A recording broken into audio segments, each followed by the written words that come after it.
I'm here to demonstrate how to conduct muscle testing with a client in person.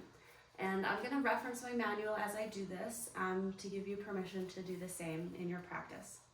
So, before we begin muscle testing on someone else, we always start by muscle testing ourselves. So I'm going to put my hand on my crown and using a sticky nail approach, test to see if I am disorganized, and that's strong, which is good. And then I flip, and that's weak, which is also what we're looking for. And I just tug my hair and test, and it's testing that I'm hydrated. So now I know that I'm ready to muscle test my client. And I've spent a little bit of time before the video to ground and embody, to ensure that I'm in my body, that I'm feeling grounded and present before I muscle test my client.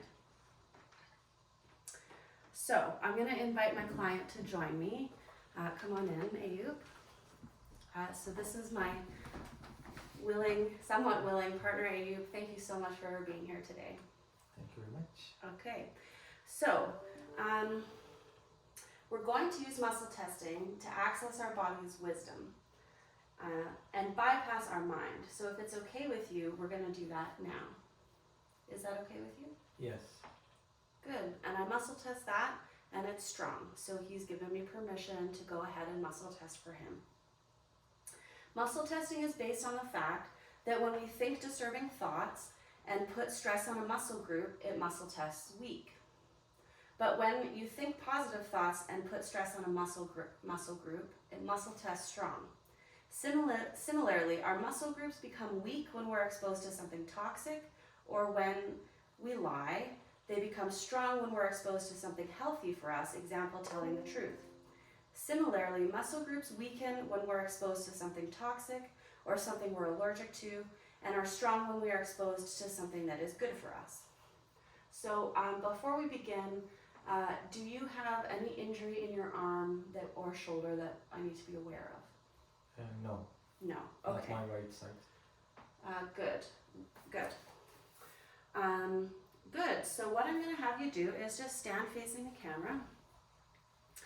And we're muscle testing by using your right arm. So if you put your arm out like this, and with your thumb down. So notice I'm inviting the client to hold his arm out parallel to the ground with his thumb pointing towards the ground.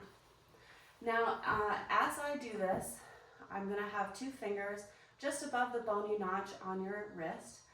I'm going to invite you to meet my pressure, and I'm going to press down on your arm, and you just meet my pressure. Is that okay? Mm-hmm. Good.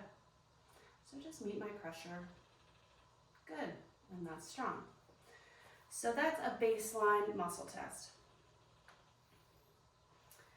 And what I would like to invite you to do is that you can just find somewhere to stare at the floor as we do this. You can put your arm down for a second. You can stare at the floor kind of 45 degrees angles.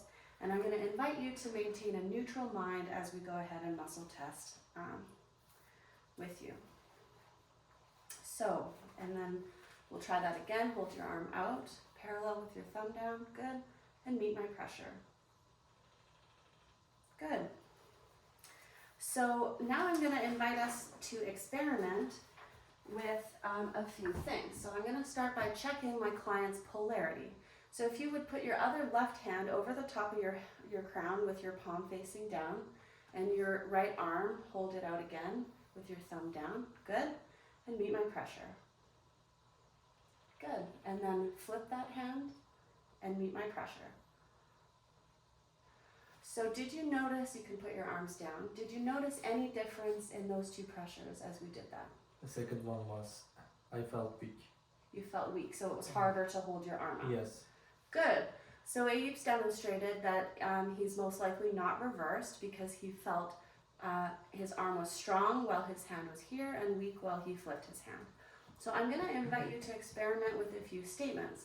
And then we'll muscle test whether they're true. So you can start with a few statements that are obvious, like your name, where you live, and we'll see if those muscle tests strong. Does that sound good? So just put your arm up again, and just parallel, just parallel to the ground. Good. And say something like, my name is Ayub. My name is Ayub. And meet my pressure. Good. And say something that's not your name. My name is George. And meet my pressure. So here you can see visibly that Ayub has a hard time keeping his arm up when he's telling a lie. You can say something else that's true. I live in Calgary. Meet my pressure. Good.